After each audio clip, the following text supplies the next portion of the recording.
يلا يا حبيبي عشان نفرد العجينة.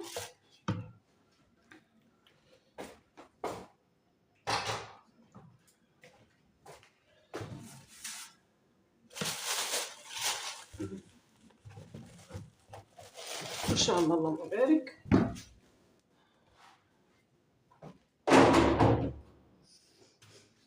يا حبايبي بسم الله الرحمن الرحيم. العجينة ناشفة يا حبايبي، بس أنا سيبتها ترتاح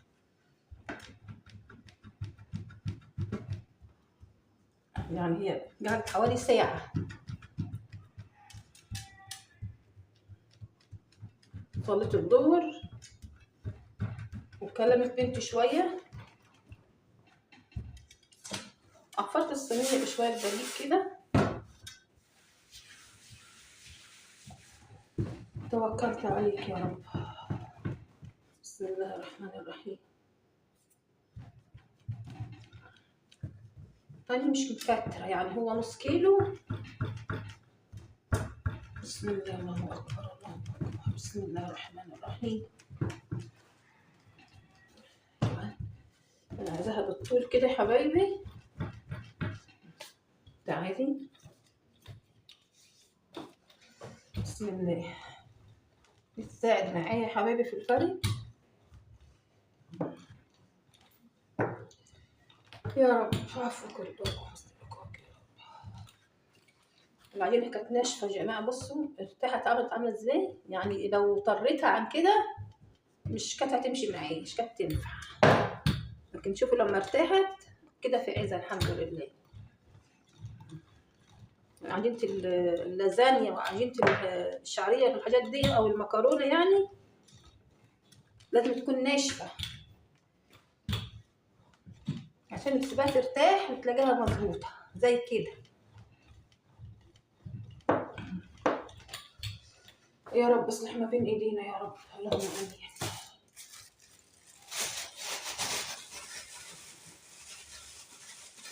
شوية دقيق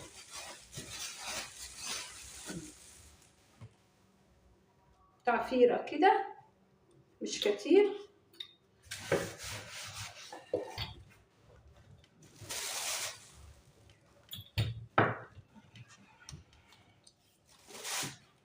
بسم الله. ايوه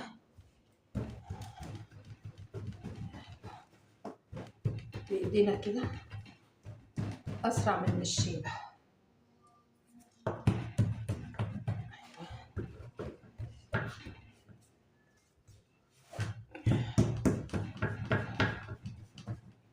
بترمي ياما دي، هي مش صغيرة يعني، ما شاء الله حلوة برضه كبيرة. وبعدين انا عندي ولادي مش جات كده في اكل المكرونة، مش بيحبوها قوي يعني.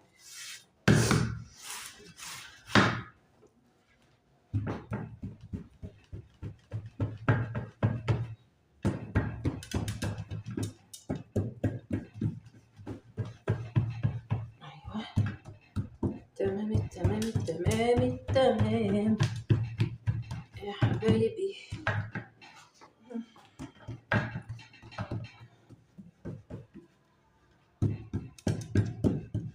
العصر هيعدي اهو، الحمد لله صلينا على خير.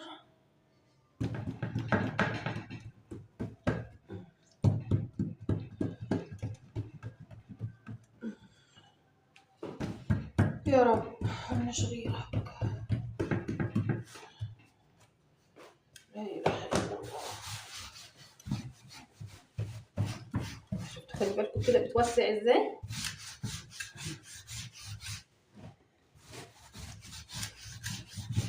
انت عارفه الحركه دي من الوالده الله يرحمها امي، كانت تعمل رقاق تحط شويه الدقيق وتمشي بايديها كده. اجيب طبق ثواني حبايبي.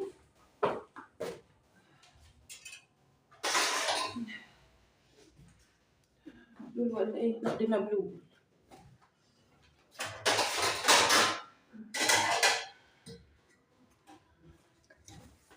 كل شويه نفضي في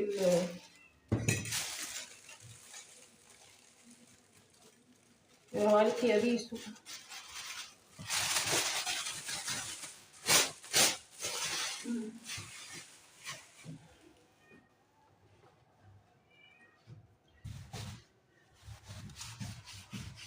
شفتوا يا حبايبي الحركة دي بتفرد معاكم العجينة ازاي؟ ما شاء الله ما بيك بتفرد معاكم ازاي. الله يرحمك يا أمي، الله يرحمك.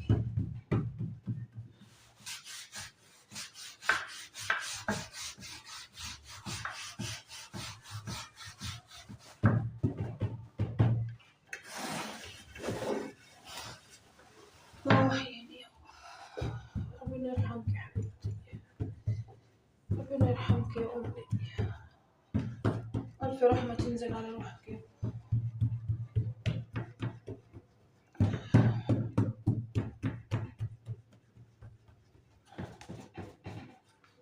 اللهم صل وسلم وبارك على سيدنا محمد صلى الله عليه وآله وصحبه وسلم.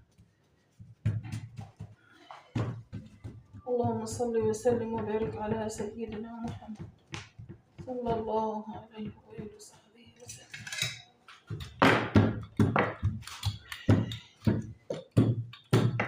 عشان الأطراف دي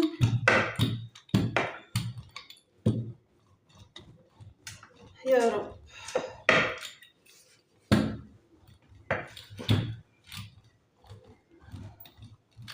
شوية بيدينا شوية بالنشابة أنا حتى إيه نخلص.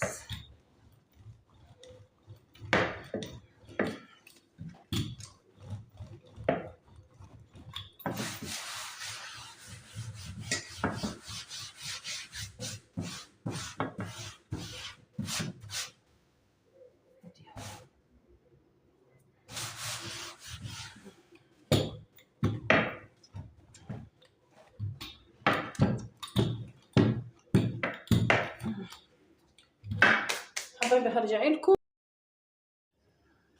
يلا يا حبايبي عشان نقطع المكرونة مع بعض.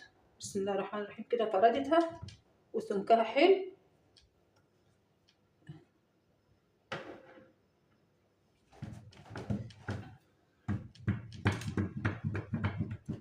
بسم الله الرحمن الرحيم.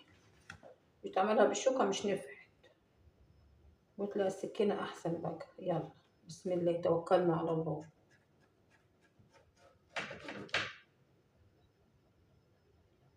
خلي بالكم كده يا حبايبي.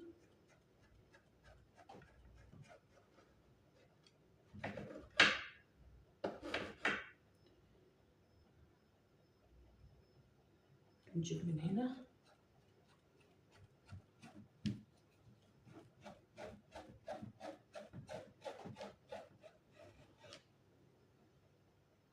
أنا عايزاها تبقى رفيعة زي الاسباجيتي كده.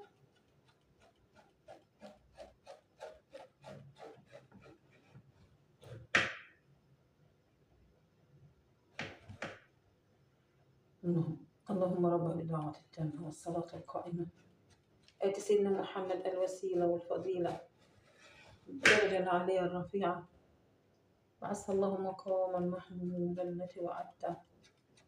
أشهد أن لا إله إلا الله وحده لا شريك له وأشهد أن محمدا عبده ورسوله صلى الله عليه وسلم. رضيت بالله ربي والإسلام ديني وبمحمدا نبيا ورسولا صلى الله عليه وآله وصحبه وسلم.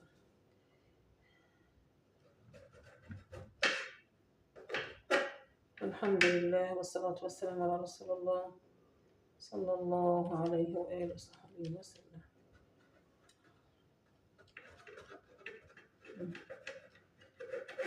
يا رب اللهم لك الحمد والشكر يا رب. نجيبها من هنا كده أحسن.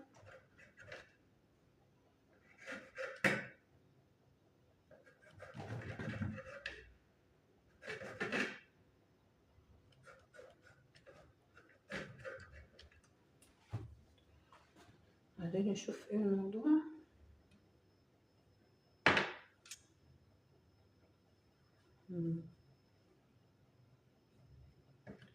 طيب هنحط الدقيق معلش ايه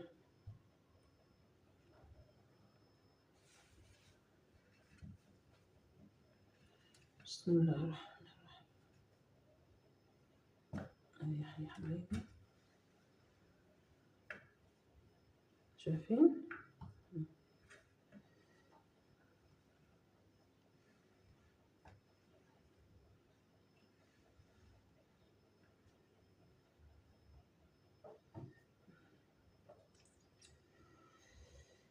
يا رب.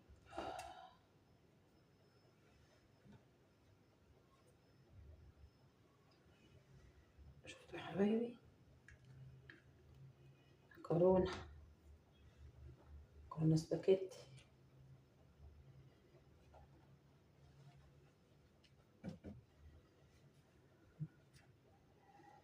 بالراحة كده.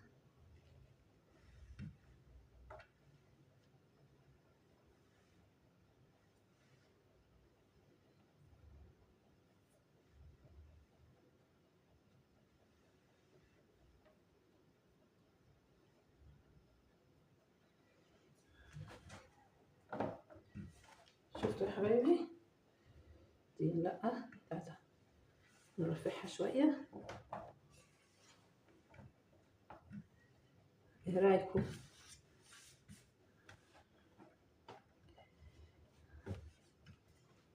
أنا افتكرت سندية دي اسمها المخروطة.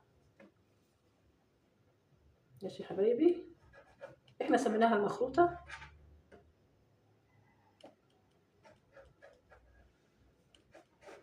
لما دكي كنت مسمينها الشعرية. ماشي يا حبايبي. شوية دقيق. بسم الله. نص السكينة.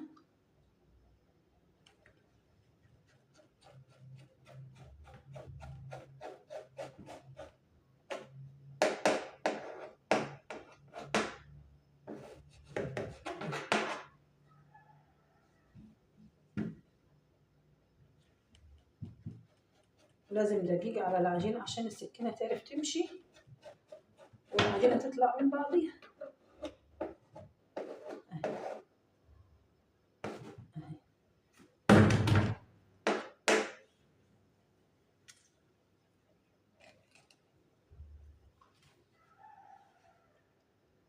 يا صالح الحال يا رب.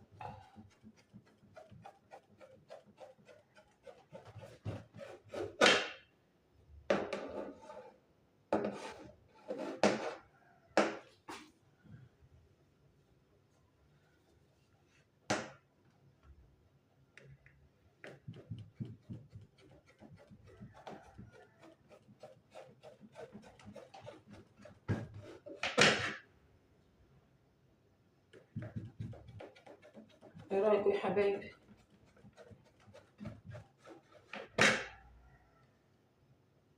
سهلة مش متعبة ابدا.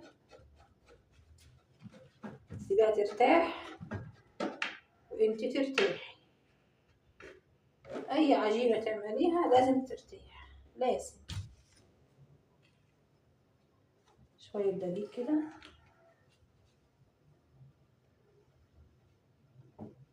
بسم الله. خلص بس كده من بعضه. اهي يا حبايبي ما شاء الله. دي تخيلة دي.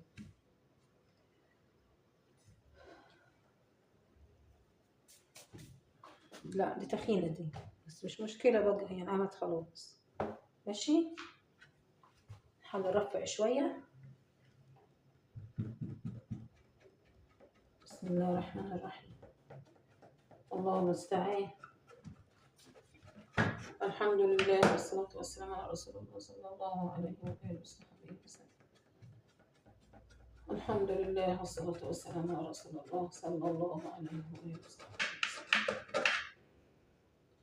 يا حنان يا منان يا ذي الجلال والإكرام. اللهم إني أسألك باسمك الأعظم سميت به نفسك يا الله.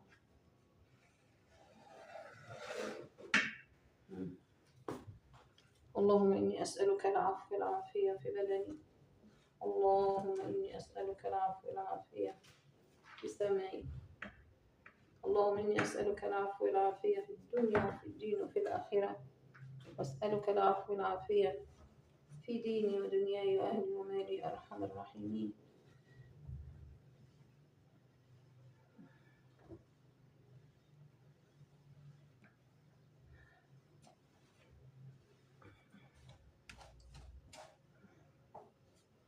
يا حبايبي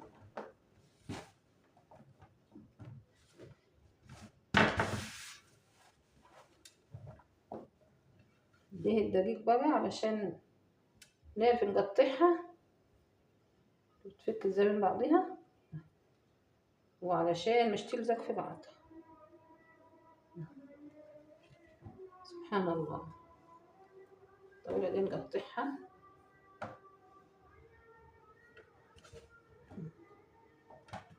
يلا هكمل أنا يا حبايبي عشان لسه الوقت بدري، وبعدين نشوف النهاية إن شاء الله. إن شاء الله أهي مع حضراتكم.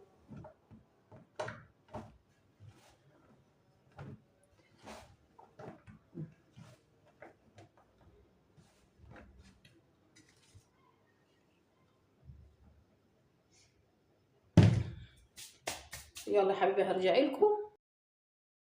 يلا حبايبي خلصنا مع حضراتكم. دي المكرونة الاسباجيتي اهي يا حبايبي، رصيتها كده جنب بعضها.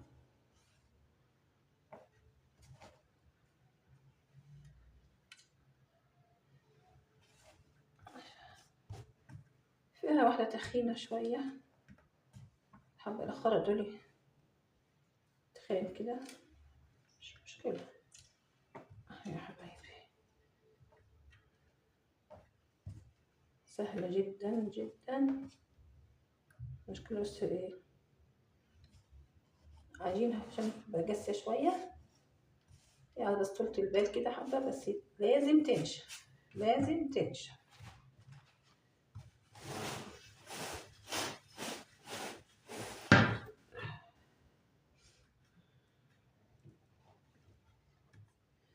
الله المستعان. استعد بك يا رب. لا إله إلا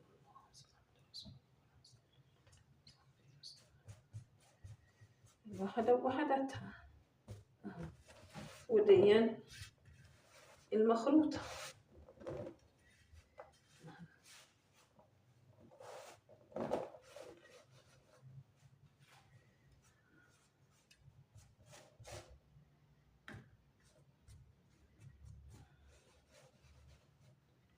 اللهم بارك اللهم بارك. بسم الله الرحمن الرحيم.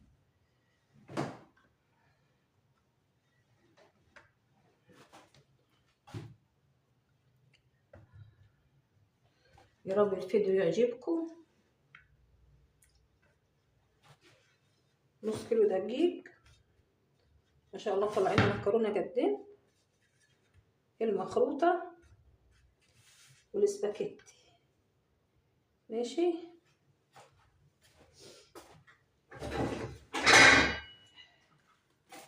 مش بقى على الخبطة دي نحط حتة عريضة كده، نقطعها كده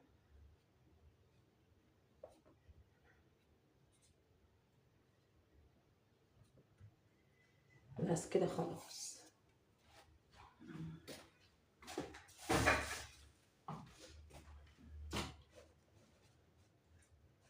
دي بقى يا حبايبي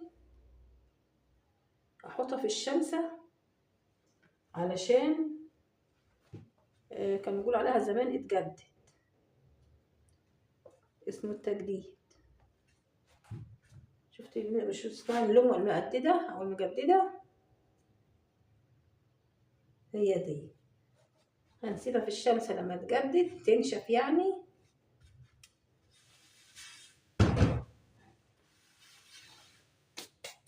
وبعدين نشوف الخطوة اللي جاية ان شاء الله لما تنشف هنعمل فيها ايه. ماشي حبايبي. قدام حضراتكم. هي عايزة شوية دقيق كمان حوالي نص كيلو، علشان عايزة اغرقها في الدقيق عشان ما تلزقش في بعضيها. ان شاء الله باذنك انت يا رب. هطلعها في الشمس على السطوح، واروح مغطيها بطرحة خفيفة. عندي الطرحة البيضة دي، علشان ايه؟ الشمس تيجي عليها كويس، عشان مش ينفع نسيبها مكشوفة يا حبايبي. دي هتبقى على السطوح من فوق برضو، مش ضامن ربنا سبحانه وتعالى.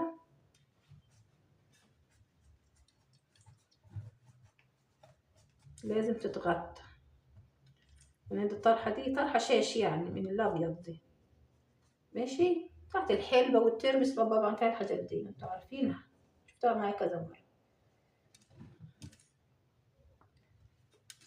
ايه رأيكم يا حبايبي؟ مكرونة سباكيتي والمكرونة المخروطة، عشان كده سموها المخروطة. هنعمل النهارده هنعمل مخروطة. دي اللي كان بيعمل ايه؟ اللي شوية صغيرين كده على جده يعني، غير المول الدكة كده. دكة كان بيبقى دولاب بقى، وما شاء الله كل واحدة تعملها كيلة كده. انتوا عارفين الكيلة طبعا، كانوا بعيروا بها زمان دي، ويعملوا يخزنوا ياكلوا منها طول السنة. هي مرة واحدة بس يعملوها في السنة، وتكفيهم لحد ما الغلة تلف تاني وتيجي. كل سنة يعملوها مرة واحدة. عند الغلة لما تخش البيوت يروحوا يطحنوا. حقيقي والله، ده كان حقيقي يعني. ويخزنوا بقى عشان بياخدوش في اللحية طبعا، ويعملوا حساب الشعرية دي أو المكرونة، وتيجي الست دي لدولابها وتقعد في مكان واحد. مكان يعني مثلا يكون واسع شوية، صالة يعني قاعدة فيها. وأي واحدة عايزة تعمل الحاجة دي تاخد الدقيق بتاعها وتروح الوليه الوقت تعجنينها تقريبا، عشان هي عارفة عجينتها. وطول النهار يا حبيبتي أكل العيش مر يا جماعة، طول النهار قاعدة تشتغل طول اليوم. يعني تعملها مثلا لحوالي 10-15 واحدة. اللي عايزة كيلو، واللي عايزة كيلتين، واللي عايزة 3، واللي عايزة مثلا 3-4 صفايح من اللي بتاعت الكيلو بتاع الزمان دي. أكيد في ناس بتسمعني وعارفاها كده يعني. أما دي لا، اللي بتعمل حاجة على قدها بتاعت يومها يعني، طبخة يعني. وفي ناس مش بتنشفها وبتقاها يعني، بتحطها بتنسلق تستوي. بس أنا مش عايزة أعمل كده، أنا عايزة أنشفها علشان ممكن تكون أصح من كده. خلاص يا حبايبي، إن شاء الله بقى نشوف الخطوة اللي جاية إن شاء الله بإذنك أنت يا رب. وإحنا منشفينها أو مجددينها ونطبخ منها، يا إما دي يا إما دي. بصي حبايبي، يا رب تكون، بس أنا مش شايفة عن نفسي، بس إن شاء الله تكونوا شايفينها إن شاء الله. شفتوا المكرونة في الشمس أهي؟ شفتوا يا حبايبي المخروطة أهي؟ سامعين الصوت ده؟ نشفت أهي، جددت أهي.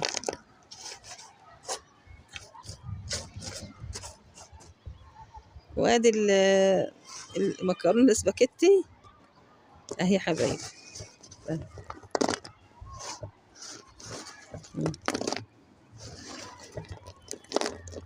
نشفت اهي. كانت في ناس بقى بتحمصها يولعوا الفرن الفلاحي ويحمصوها فيه، وناس تحطها في الشمس زي كده. بس بصراحة ربنا ديكي كانت بتبقى رفيعة زي المكرونة السباكيتي اللي بتيجي في الكيس، عشان ديكي كان شغل مكن برضو يعني. اهي يا حبايبي قدام حضراتكم المقصوصة والسباكيتي اهي. اجي معاكم كده اهي، دي المقصوصة دي السباكيتي قدام حضراتكم.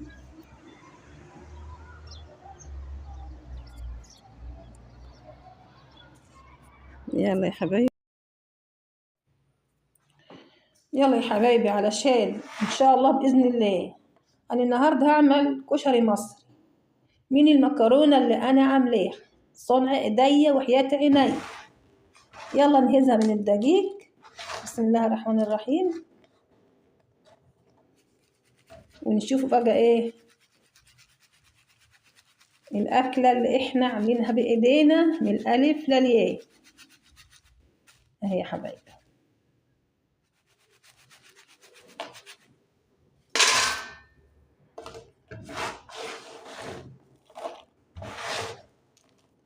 بسم الله الرحمن الرحيم.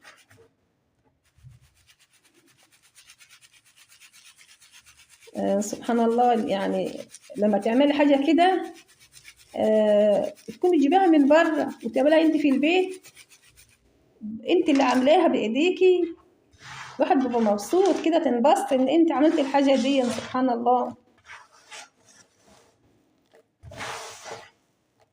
كان في اللهم صل على النبي، اللهم ذكرني بيه يا رب. كان في واحد صحابي او نبي من الانبياء كان يحب ياكل من شغل، من صنع ايديه هو، ما يحبش يجيب يعني الشيء من بره، لا هو يزرع ويعني يحب ياكل من شغل ايديه، من كد ايديه زي ما كان بيقول الشيخ يعني. شايفين يا حبايبي اهو. وهو نبي يعني عليه وعلى نبينا الصلاة والسلام، كان يحب هو ياكل من كد ايديه اهو يا حبايبي. اللهم صل على النبي. ما شاء الله قدين، طبعا دي كتير مش هعمله كله، هعمل شوية صغيرين كده منها، نمت كده مثلا، يعني هما طبقين 2 ان شاء الله. ده ربنا بعت حد، هنزود شوية عشان لو حد دخل علينا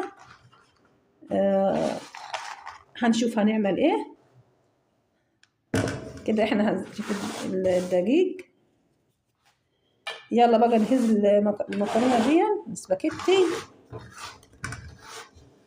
بسم الله الرحمن الرحيم. فين يا حبايبي؟ نشفت، هحاول اكسرها شوية. بسم الله الرحمن الرحيم اهي يا حبايبي. يلا نهز بقى شوية بشوية كده.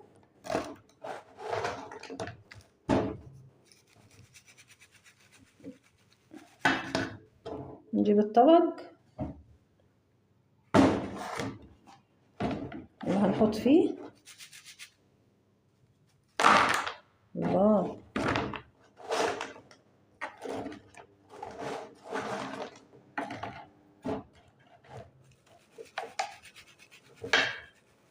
الله،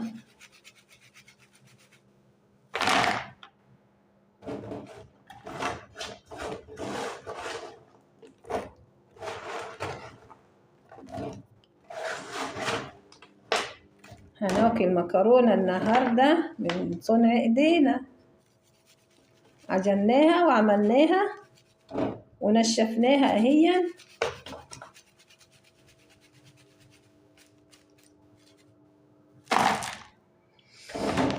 يلا يا حبايبي اكمل معاكم المكرونة المخروطة ولا المخروطة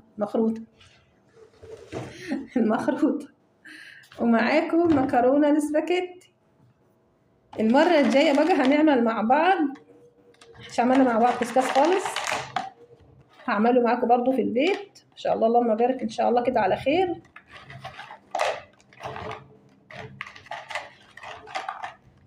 الكسكاس سهل يعني، اكيد اي حد بيعرف يعمله، بس البنات الصغيرين مش إلهم في المواضيع دي. وبعدين اكلة الكسكاس دي بصراحة انتست، يعني انا لي زمن طويل ما عملتوش.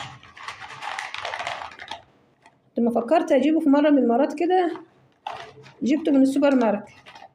يلا هكمل وانتوا ونرجع لبعض تاني. يلا يا حبايبي، حطينا المية غليت، وحطيت معلقة ونص ملح، وحطيت طبق مكرونة أو نص شوية كده، يعني نص أقل من نص شوية. وهننزل بالطبق التاني، هي معرشة كده هم شوية صغيرين. بسم الله الرحمن الرحيم. هنسلقهم مع بعضيهم يا حبايبي.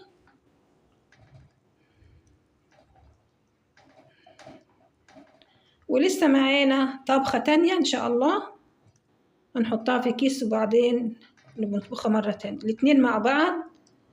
أنا كده بعمل المكرونتين مع بعض، الاسباجيتي والمقصوصة. ماشي حبايبي، أهي ما شاء الله اللهم بارك.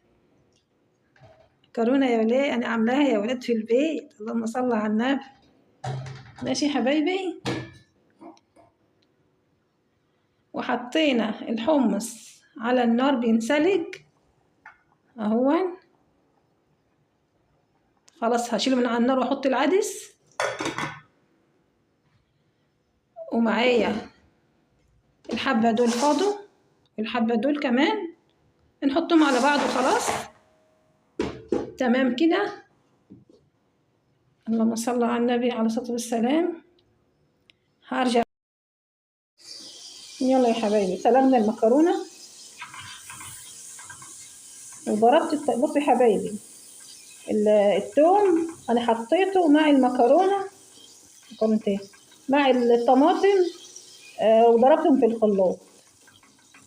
بصراحة يا جماعة والله ضرب الثوم مع الطماطم في الخلاط بيفرق تماما، بدي طعم حلو جدا واحسن ما تحمريه. ماشي يا حبايبي. يبقى انا حطيت الثوم مع الطماطم وضربتهم في الخلاط مع بعض.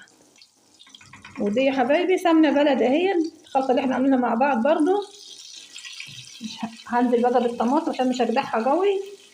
بسم الله الرحمن الرحيم اهي. بسم الله الرحمن الرحيم اهي يا حبايبي. اللهم بارك يا رب، اللهم بارك. بسم الله الرحمن الرحيم. شم الريحة حلوة ازاي. وبعملها كده برضو للبيتزا. الواحد لازم يغير، مش ده انه ثابت على حاجة واحدة. انا كنت بحمر التومة الاول وبعدين انزل بالطماطم سواء للكشري او البيتزا، فجربت كده في مرة فطلعت احسن واحسن يا جماعة والله. هنحط بقى شوية ملح، شوية كمون، شوية فلفل اسمر. وبعدين ايه، احنا سلقنا الحمص وسلقنا اللهم صل على النبي، اللهم ذكرني يا رب. العدس، سلقت الحمص والعدس وبعدين بقى ما عادش بقى الا البصل. خلاص يا حبايبي، المغرب هيأذن اهون. كل سنة وانتم طيبين يا حبايبي. هناخد بقى لما يأذن وبعدين لما ايه نخلص نبقى ناكل نفطر. كل سنة وانتم طيبين. ادي يا حبايبي البصل خرطته جوانح وحطيت عليه الدقيق قدام حضراتكم. الدقيق ده يخلي البصلة تقرمش وتبقى حلوة، والخرطة ذات نفسها حلوة. أنا بحب دي عن الخرطة اللي هي طرنشات الدواير دي، لا دي أحلى وأشيك منها كتير. ماشي. حطيت الزيت على النار بيسخن، نجلول كده ونحط في الزيت مش عايزين ناخد دقيق. بسم الله.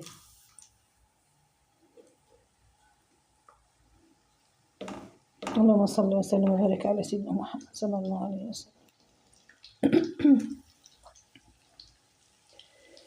يا رب عفوك ورضاك وحسن لقاك يا رب، لا حول ولا قوة إلا بالله.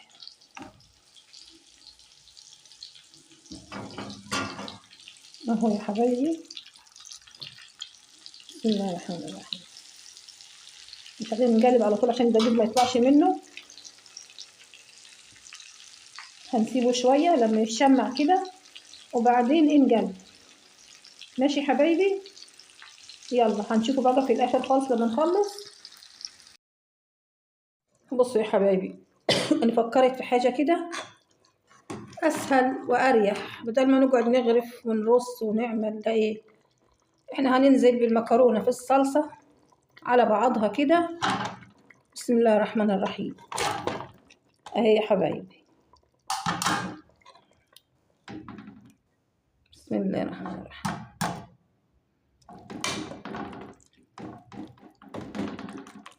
هخليها تكمل السوى فيها يعني ايه، عقدة بسيطة كده. انا بخلي المكرونة كده يعني عشان النشا، هخليها تكمل حبة السوى دول في الصلصة، وبعدين ننزل بالعدس.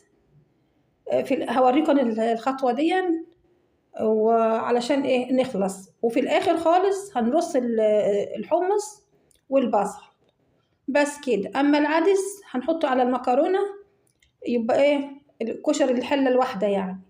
انتوا عارفين انتوا الخطوة دي، كشري الحلة الواحدة. سلقنا المكرونة مع بعضها وهنحط العدس وبعدين نرصه خلصنا يا حبايبي الكشري الحلة الواحدة. المكرونة اللي أنا عاملاها بإيدي في البيت. الله. حمرنا البصل، يلا بقى نرص الحمص بتاعنا. بسم الله الرحمن الرحيم. حاجة كده معتبرة. بسم الله. أنا مش باصة في الطبق، أنا باصة في التليفون.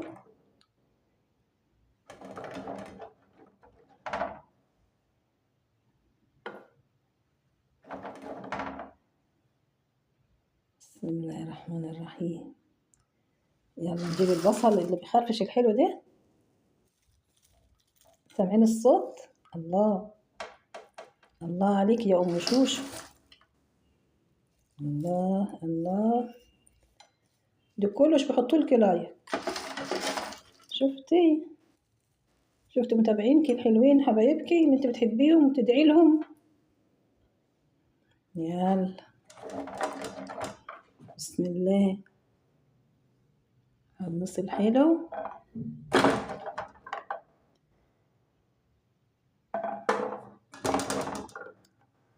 معلش عشان أنا بصة بس، أنا في عينيا في التليفون، مش تحت، مش في الطبق نفسه يعني.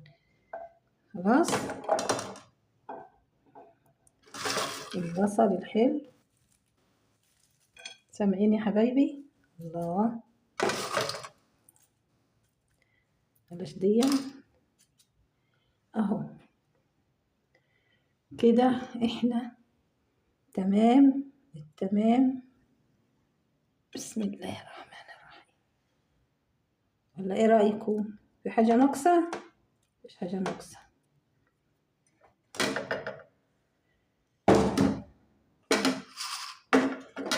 فاض شوية بصل وفاض حمص اهون. معانا الدقة الاتنين في واحد اهي يا حبايبي. الصلصة مع التوم مع الخل. الليمون ما بحبش الليمون في الاكل، اللي عايز ليمون يبقى يحط.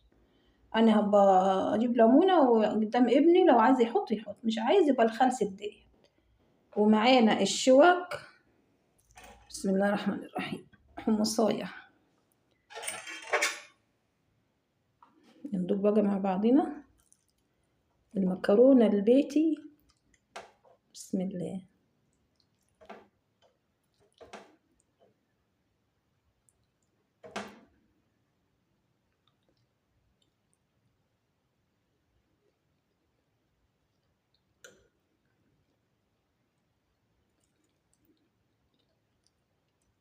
حلوه يا حبايبي،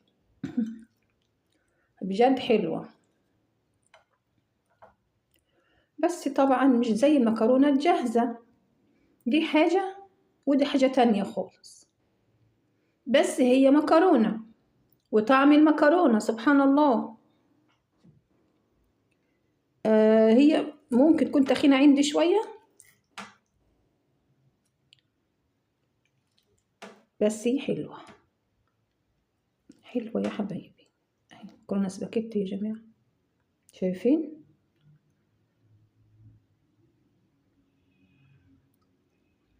بسم الله الرحمن الرحيم، أوله وآخره. بسم الله الرحمن الرحيم، أوله وآخره.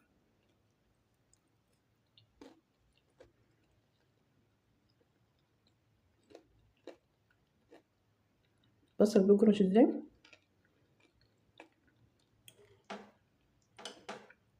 دي طبقة هاكل منه عشان حطيت الشوكة كده يعني، ولا عايز دقة ولا عايز حاجة، بس اللي عايز يحط، عشان احط عليها شوية شطة حر عشان ابني بحب الحر يعني. بألف هنا وشفا على قلوبكم. كل فيديو انتوا طيبين يا حبايبي، كل سنة وانتوا طيبين. مع السلامة. السلام عليكم ورحمة الله وبركاته. مع الف سلامة.